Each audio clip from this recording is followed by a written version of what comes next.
wawazifumu lero ndabwera ndi nkhani yake yokhuzana ndi mbambo amene wamwalira ku America ku New Jersey ali pamwamba pa mkazi wake. Bambo amene ndi okwatira ndipo ndi mkazi wakeyu analibe mwana.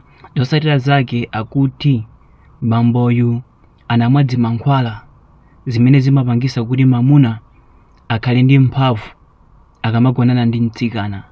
Zotsatira zake adambogwisa mankhwala aja pa mkazi wake mu nthawi imene amagonana ndi cholinga chakuti amusangalatse mkazi wake kuti iyeyu si mbambo wa 2 minutes, kuti iyeyu si mbambo wa 3 minutes. Iyeyu amafuna akhale kwa nthawi yayitali akudya bizi za mkazi wake, chifukwa chakuti mu nthawi imene upanga zimenezi ukujiga ukugona mkazi magazi ako amayenda mwachangu kwambiri, ndi zimene zimapangisa kuti mtima wako ukanike kupampa bwinobwino. Zotsatira zake cardiac arrest, munthu wapita, ndi zimenenso zinachitika kwa mkuluyu. Zotsatira zake mtima wake udakhuzidwa ndi anagwa pasi.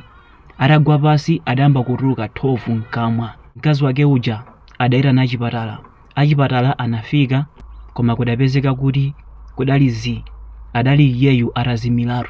Kenako adamtenga ku chipatala.